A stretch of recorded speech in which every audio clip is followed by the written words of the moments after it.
Yaa is a writer, a researcher, and participatory curator whose practice is concerned with architecture, both social and physical.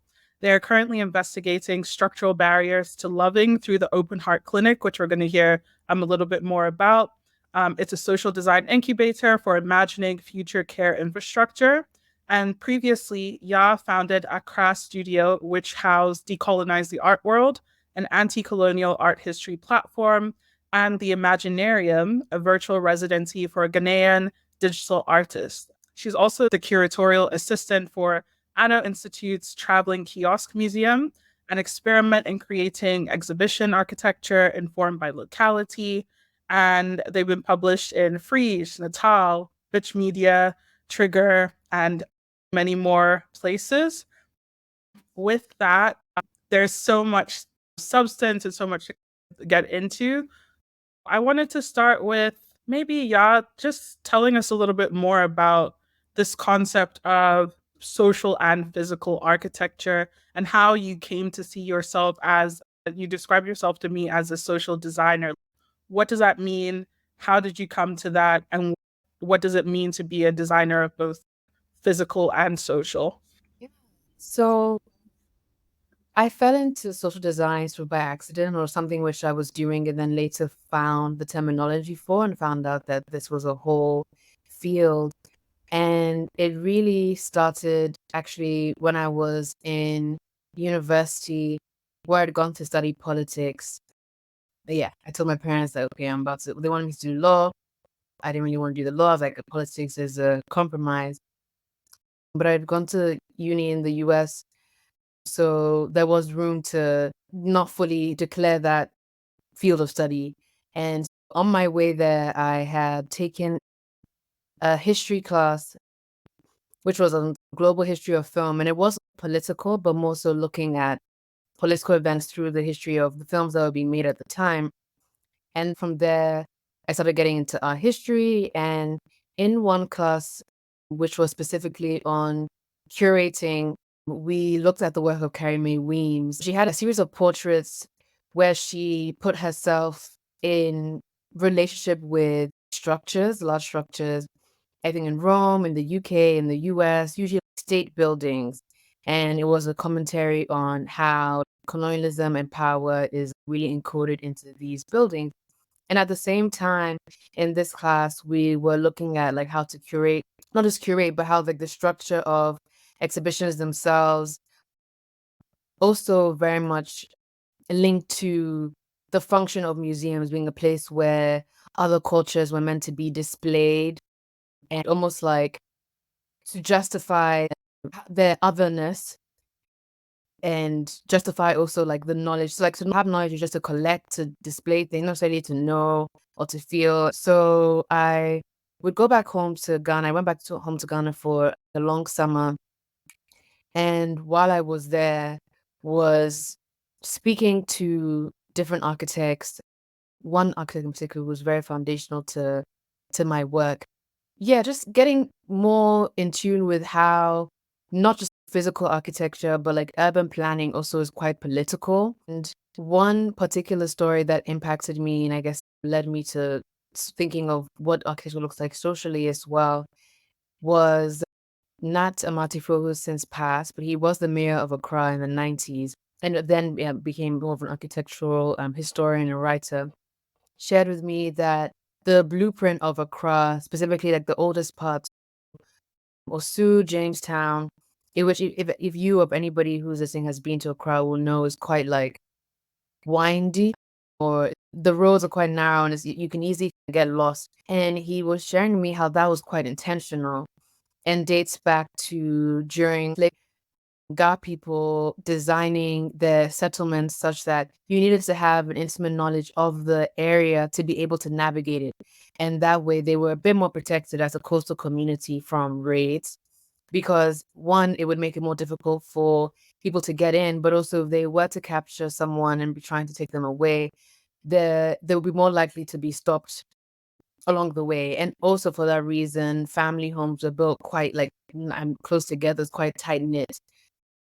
So it also offered another form of protection.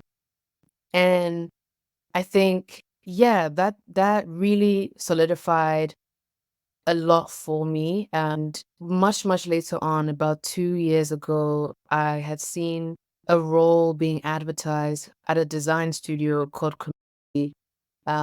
They're looking for a design researcher. And at the time, even though I did have these understandings of how design is both sort of social and physical, I was still pretty much had only worked in like a museum kind of context. I saw that role. I thought it meant what I understood by design. When I started and they explained to me that actually they would think of it more broadly. We would be doing design research in terms of housing, healthcare was primarily actually what we were working in. From there, I learned that the largest employer of designers in the UK is actually the government, which is pretty crazy when you think about it, because then you realize that a lot of the policies which we understand as sloppy, like we think that these policies are like incompetent, they're not well thought out, they're ridiculous.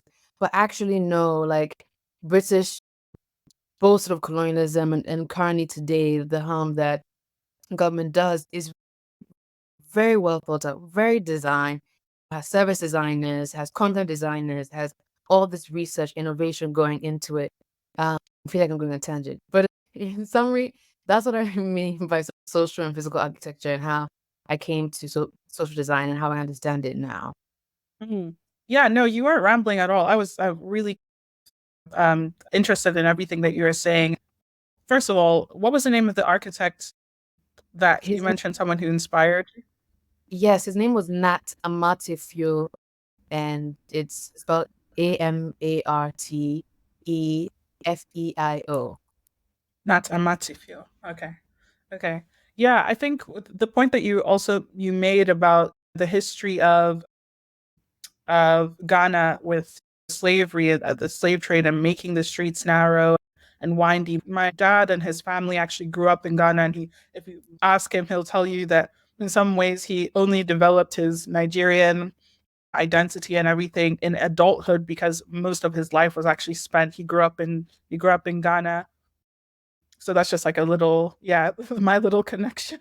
But I never actually thought about that. And even just now, thinking about the ways that we prioritize having big plots of land and people taking up as having ownership over huge plots of land, maybe even separate from other people. I know that's actually a thing that's pretty common here in Nigeria.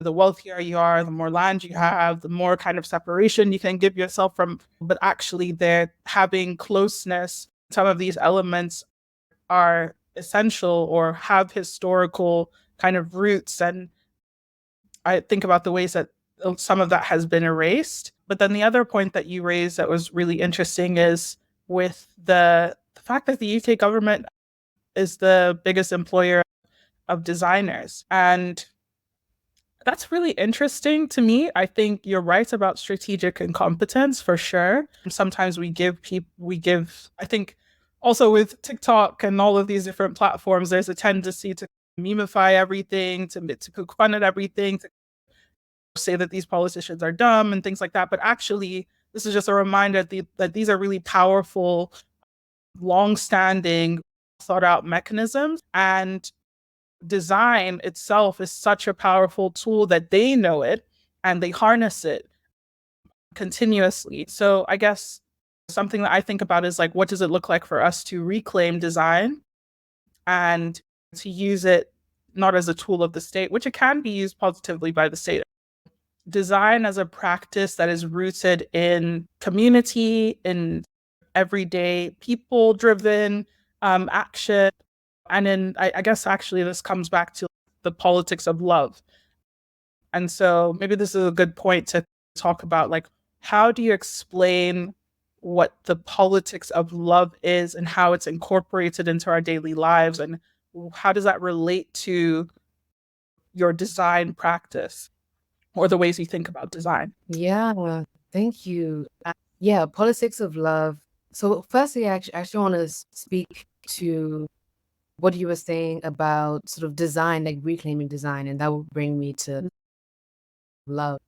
And I think it was really helpful that the first question you asked, how I fell into social design, so it's clear that it was not something that is super special or only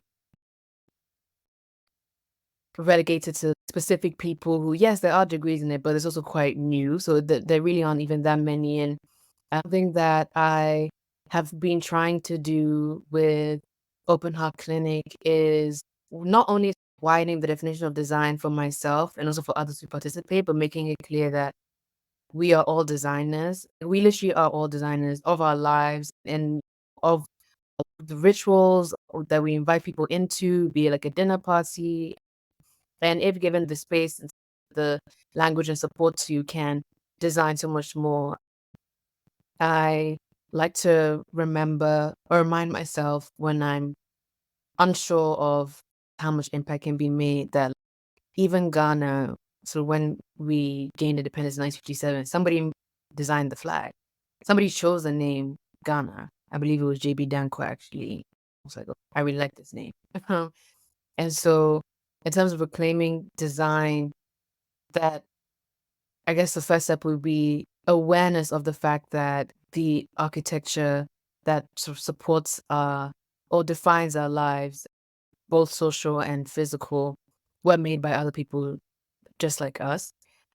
And that we can also rethink and shift and start to lay down roots for potential alternative infrastructure that can better support human life. What I'm really trying to look into is how does love come into this? And the love, like politic or politics of love, is not new and not something that I have coined, but it's like a long-standing Black feminist tradition that I am like constantly trying to learn more about and researching. And I understand it as like love, not only as the feeling between two like people or more, but more so as a determinant of who gets access to safety and like security and health. So really love as a resource for that reason as well. And someone who has been really integral to my understanding of that is Tony Cade Bambara. Around the similar time that I was like starting to think of architecture differently, I came across her essay on the issue of roles, which I still like when people ask me, so what's the most defining thing that you've read? It would be that essay. It's pretty short, I think it's 10 pages or less. But in it, she talks about the relationship between well, cishet men and cishet women, like romantically, and charting how intimacy and like interpersonal relationships have been shaped by specifically like slavery in the US. So that piece is quite specific to the Black American context, but applicable in other ways as well. But she looks at how like specific traumas have show up in like how like Black women are seen as like matriarchs and like how certain kind of harm is seen as okay or enabled in like patriarchal standards. And it really broke down to me not only how these systemic issues trickle down, but also how they actually do affect our ability to love and our capacity for intimacy. And so it's not just, yes, it's not only always changing how people are able to get access to, uh, what's the word? Like systemic inequality. There's also even like systemic inequality of how easy it is to relate to one another. And yeah, I understand the love politic as both re-examining the harms that these systems have done to our capacities for intimacy and trying to remedy this sort of through the form of justice. What is your thesis on love in today? Do you think this is a loving world that we're living in? I think the the dominant world that we are living in, no.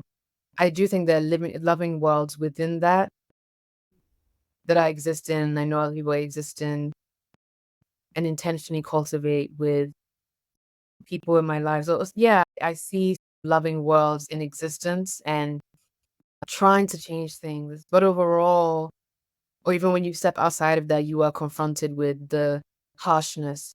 So many examples of how this world is actually quite unloving and also see some people as more deserving of love than others. And beyond, I'm sure, maybe not, but when colorism began to be really talked about, which I feel like in my memory as someone who was 27 was like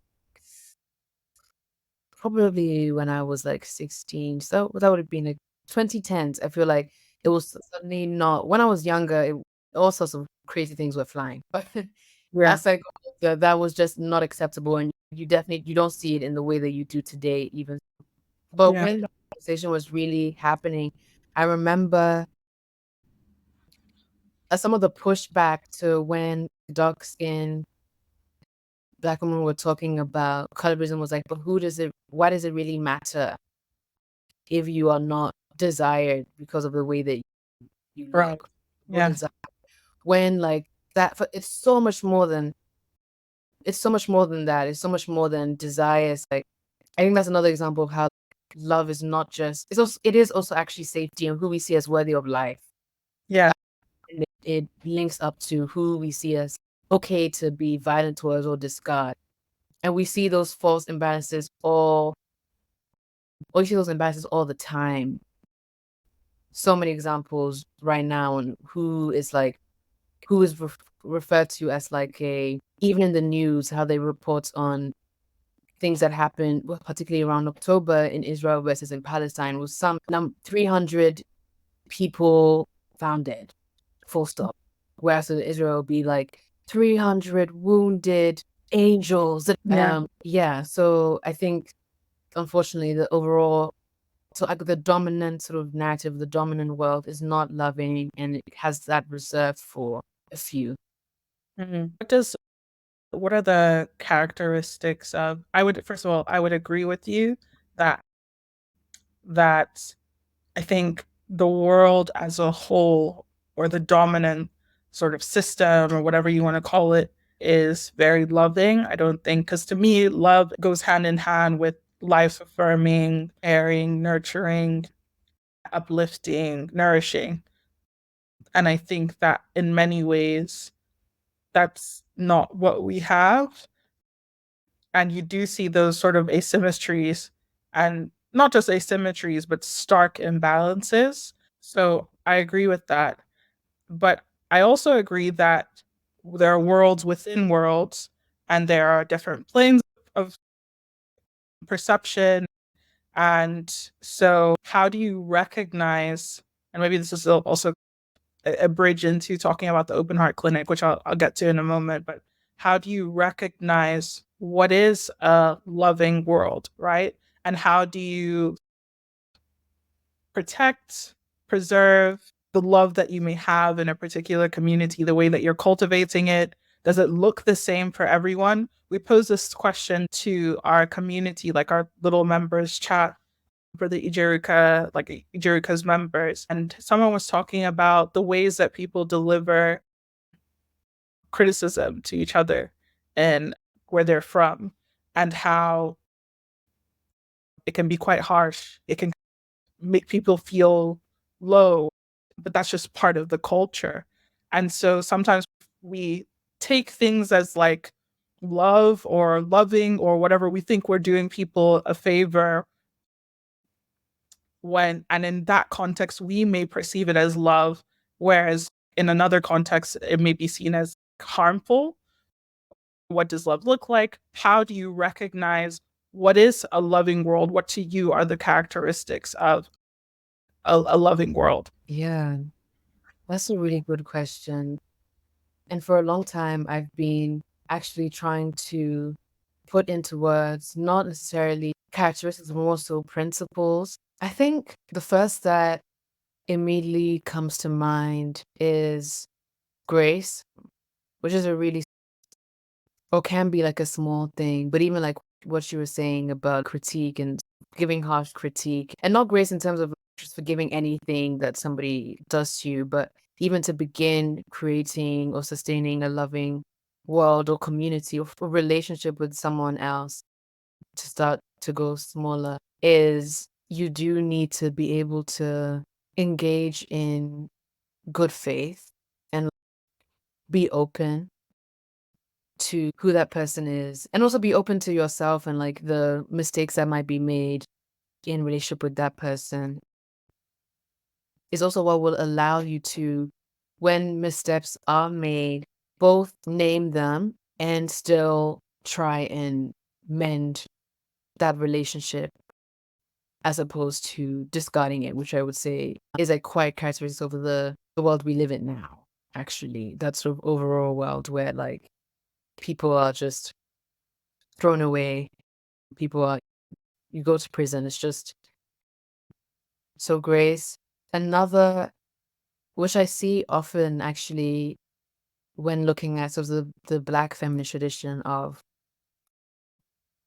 love, is being willing to be transformed. This is something actually that I'm trying to remember the name, Kamra Hakim, who is the author of Care Manual, about 3 years ago now, instructions for care. And they define it as being open to being transformed by someone else. And I think that's following off of grace, like being willing to listen to what someone is sharing, listen to an experience, and also change, like not being super like stagnant. I guess because part of having a loving world is that what love looks like will have to change depending on the needs of people as well as yourself. In that case, then transformation is quite key to sustaining that loving. Some of these structures that exist now, maybe at one point in time, they might have been helpful, but when not updated for so long, I'm thinking, for example, more tangibly, like healthcare, like the healthcare system in the UK, I'm sure in other places. At one point in time, it might have actually been helpful. But if not much is being done and it's been like 100 years, the lovingness might not be there anymore. That's what I can say now. Because as you were speaking, I was thinking about how much it requires that we be really connected to our own humanity. When you gave the example of the healthcare system, I agree with you. Specifically taking the UK, for example, I do think that that was designed with the intention to care for people, and there are loving intentions behind it. And obviously now we have there's a massive trust deficit in institutions in general all around the world. And so people have a tendency to assume the most cynical kind of reasons for why we see all these failures, which sometimes there's some things that are going on that are I saw with the blood poison scandal. In instances like this, it's okay, well, the foundation of this may have been love, may have been care. It may also have been like efficiency and all that stuff, but at its core, you have to care for people. You have to care about their well-being in order to build something like this. But when it gets removed from the humanity of it and it becomes just a structure, like just an institution that is just operating and is not being transformed, is not in touch with the people and their needs, and is unwilling to move with the times, then it becomes stripped of the love element and becomes stripped of the human element as well. And I think that it's so easy for things to fall into that. I want to talk about, because and I know your background is in designing within sort of the healthcare space, and then you've come up with this really cool concept of the open heart clinic. To just share these comments from Sarah, who says, I also think that people love quietly and hate loudly, and often supported by systems. So it feels that hate is the prevailing sentiment. But I often think about how many quiet ways love shows up, but can be so easily glossed over or forgotten. Would you agree that sometimes the narratives and just our media systems and so many different things incentivize amplifying hate? And so we miss the more subtle and maybe quiet, but still profound and powerful ways that love shows up. What do you think? Yeah, I definitely agree. And while you were reading those comments, it was reminding me of, I guess, also the importance of not disregarding things that happen on a small scale. I relate those to quietness, and because as to continue with the example of being using of the healthcare system, it's just so difficult when things. It's what's the word? I think generally we prioritize large scale, like impact. If you reach like 1 million people, if you reach like 2 million people, it's larger. Even if you're applying for funding, you have to say how many people you engage with. It needs to be like huge amounts of people for it to be something that is worthwhile. Whereas because of love's need to be responsive for it to actually be effective, there does need to be a level of visibility, and which can only be really facilitated by either like having something be small scale or having people like nodes that can check in with this larger scale on a system to make sure that it's being responsive. And though that's often quite quiet, it might not be so large. It might even require like slowness because of this, like having to check in and see how is this working or getting feedback. But that is not often prioritized in the world we live in because it's counter to capitalism's need to like rush or to get profit, or you don't actually, you just scale. Yeah, You scale bigger and bigger. yeah. Yeah, and that actually speaks directly to Amy's point that colonialism. Amy says that I think colonialism and capitalism strip us of love and teaches us to be so against each other in competition and focused on egotistical individualism rather than leaning into community and caring for each other, which is where there is then space for loving and healing. I agree, and I think that especially your points about the need to like scale or go quickly or more and more. When you're doing that, you're definitely going to miss out on if we're first sort of equating love with care, which I do think that those two things go hand in hand. And I'm curious about whether that's the case for you as well. Then when you're trying to move as quickly, when you feel like there's always scarcity, when you're trying to scale and grow and all these different things that are incentivized capitalism and the legacy effects of colonialism, then you don't get that sort of space and time, like you said, for the cultivation of love, which takes time and work because love is not necessarily always easy. I think that being loving is not always easy because it requires so much attentiveness and self awareness and awareness of others. Let's talk about the Open Heart Clinic. Share with us, what is this project? What were you like hoping to investigate? How to just get into it? What is the Open Heart Clinic? What were you doing? And why was this in particular a project that you wanted to work on? Yeah.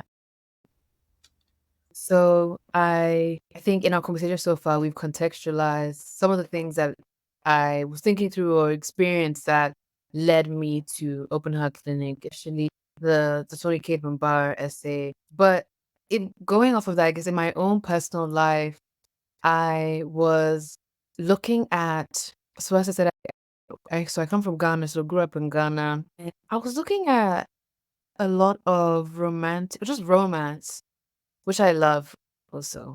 I know we'll be talking about love politically, but I also love thinking about, just love gisting, talking about that the love on that level as well.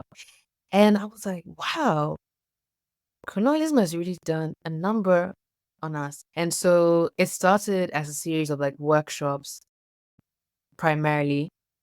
And so one of them was actually, a few of them have been to do with food. So like a dinner. I've also had ones that are more conversational, just having bring people together to speak. And more recently, the ones that I've done have been facilitated with like a worksheet. So have been more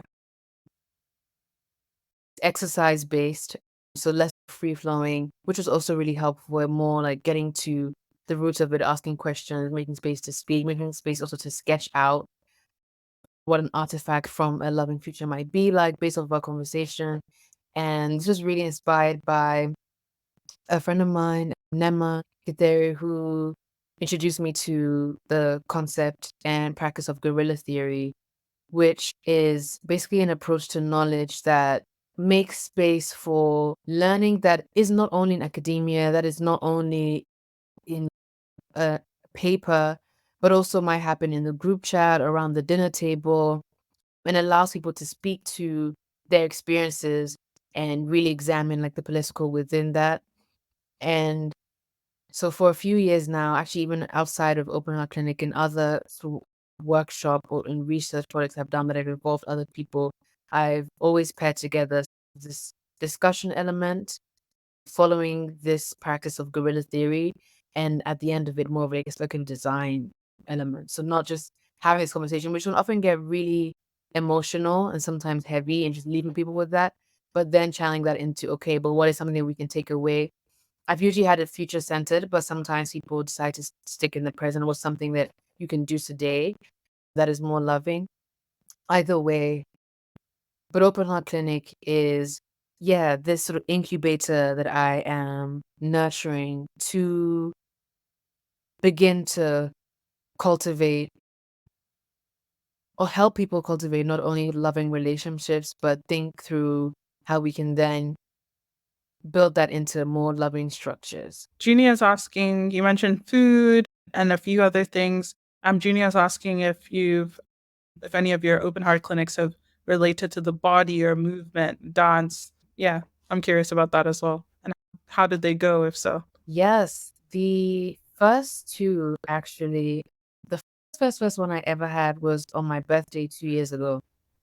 And I had in partnership, or that's a bit formal. It was my birthday party, but but I had a friend of mine called Demima who is also a musician and a yoga teacher, lead us first, and also a somatic practitioner, lead us first in a meditation. And we opened with that. And then I had this sort of discussion space, and then we cut cake because it was my birthday. And the one following that I did was around grief, or specific to grief. And at the time, I was actually playing with the name, before it was Open Heart Clinic, the Heartbreak School. I didn't end up going with that, but I was heavily inspired by Bell Hooks. This whole project, Bell Hooks, is like quite clearly there. But in one of her books, a memoir, Wounds of Passion, she writes about a relationship with a lover as a heartbreak church, because it's where she feels like her wounds begin to heal and she can really lay down the pain that she's been through. And I was like trying to approach this space that was centered around grief in that same way. And I began also with a meditation and a movement session, because this was with a skateboarding collective. We couldn't really do an open skate because it was inside. So instead, it was more of like a movement session to get people comfortable before we went into in that case, it was more of a journaling exercise. And since then, although I haven't had like a specific like embodiment portion, I do try and open or close with some kind of meditation or just some kind of stillness grounding portion. And I've written to support that, I have written like a meditation around thinking about love and care futures that I usually use in partnership with this kind of work. Amazing. You're not just a designer, you're a writer and researcher and curator, right? I've recently also embraced the title or the idea of myself as a curator, as someone who is constantly weaving together ideas and people, putting them into conversation with each other and all that. How do all these different aspects come together for you and inform your creative practice, your design practice? And then also just generally, I think, because I think sometimes like the creative output or the thing that is created is the final whatever, or maybe one part more towards the final end of a process of kind of synthesizing and working through the things that we experience and think about just in everyday life. And I think that writing, researching, curating, whatever it may be, for me in my life, let's take Ijeruka for example, is this is one way of being able to process everything else that I have going on in my mind or that I'm experiencing on a day-to-day basis. And it can actually be a really healthy outlet. So even if you're not doing it as a job, in this case, this is part of like your kind of like professional background. But for those of us who are thinking about it, just thinking about all these different elements and all these different tools that we have at our disposal, how does writing, researching, whatever it is that you do, influence your creative practice, but also just your everyday life and your ability to be able to think about things like love and care? That's actually my simple question, is like, how do you make space in your life to think about these types of things and consider them in a deep way that is transformative for you? Yeah. Whoa. Hey, that's definitely something that I feel like I have been learning, especially this past year, these past 2 years. Time is so precious, and space, not even just like having, because you could have like a day, but if you just having like capacity is something I have really had to work to set up for myself. I wouldn't say that I have set, okay, on this day, but more and more, even just something I find really helpful and I think might be helpful for other people as well who are trying to weave together different things while also, say, having a job, or is really allowing myself to have hobbies. I'm like a big hobbies person that really generates like it is, especially now. I'm grateful to say that I do have more free time than I've had previously. But at the times where I didn't, and that was really affecting my capacity to dream or think deeply about the things I wanted. I've done all sorts. I've done singing lessons. I've done random crafts, or not random, yeah, but to me, it's random crafts, pottery. And that I think just helps with not only breaking up the monotony, but helping generate new ideas. Something I read recently in a newsletter by Kamala Janine Rashid. She has this newsletter, and most recently looks at Octavia Butler, or a text by Octavia Butler, where she's talking about having a primitive hypertext, which she describes as reading 4 or 5 books at the same time, but not actually reading 4 or 5 books, like having 4 or 5 books open at the same time and going between one, and they'll be completely unrelated. To be a cooking book and then going to say like a book on figure skating, and allowing that to let her come up with something new, or listening to 2 audiobooks at once, like one after the other, and just like taking what is needed from that and daydreaming, and just having these prompts for daydreaming has really helped me, specifically as like a writer, like researcher, curator, how those things aspects come together. I actually, to go back to Octavia Butler, I can't remember where specifically, but I remember reading, I think she described herself as, it wasn't idea agnostic, but it was something like letting the ideas come and then thinking about how they might be materialized afterwards. And the number of people I know who do that really well, that inspire me, like one that immediately comes to mind is another friend who you know as well, like Ethel Hotel, who I think does that quite well. But remembering that like ideas can really take form in a number of different ways. And also that ideas don't have to immediately become something. Like it can offshoot into something else. Like you can sit with them for some time. I used to be really frustrated as a writer. Oh my God, everybody else gets to make things that are real.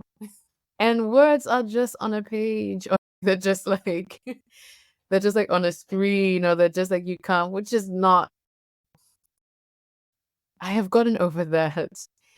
But I think I still do feel that it is helpful to know that like an idea of mine can travel, like it can move from theory to somewhere else, and it can bring people into it. It can become more of like a curatorial project. It can, the common thread in all Like, however I may approach things is I do know because I'm always involving like people. It is always quite like open. It is always quite participatory. And like we've been talking about, it's always quite concerned with um infrastructure and like sort of social design. So there are these through lines, but in between trying to give myself space to generate other ways of getting there. Yeah. Yeah. I think it sounds so simple. Don't have hobbies and all that. And in many ways it is simple. But I think just going back to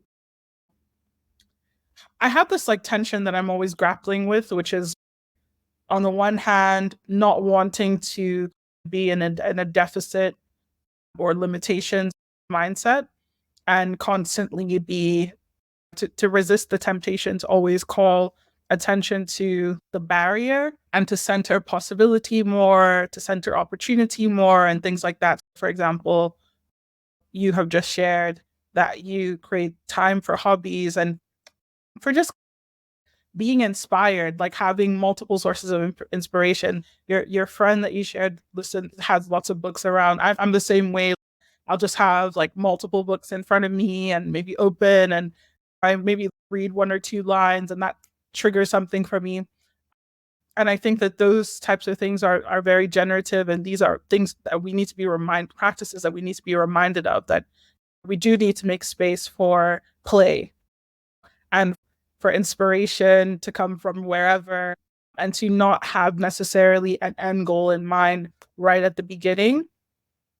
But at the same time, and this is where the struggle is for me, because immediately I was thinking about how, because of the amount of information that I feel like I can consume on a day to day basis, sometimes taking in, whether it's a book that I'm reading or something I listen to, if it is profound or if it is something that is going to spark something in me, I almost feel like a deep resistance to it because I'm like, oh, this is going to make me think.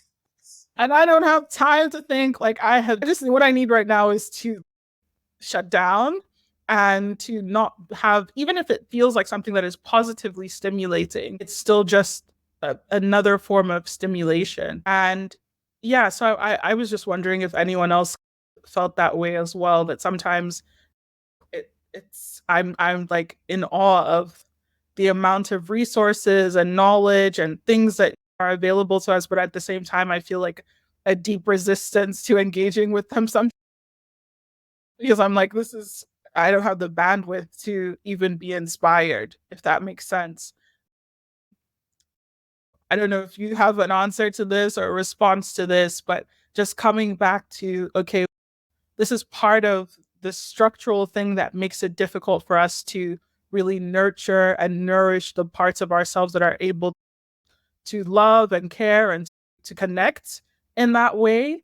And so this, for me, I'm thinking of it as one small example in my personal life that then ties back to maybe that's how people are feeling at scale. And that's what then leads to institutions or systems that just feel very cold and like they lack that connection, because at the everyday level, at the bodily level, at the personal level, we might be feeling just that kind of sense of overwhelm, if that makes sense. Yeah, I definitely know what you mean.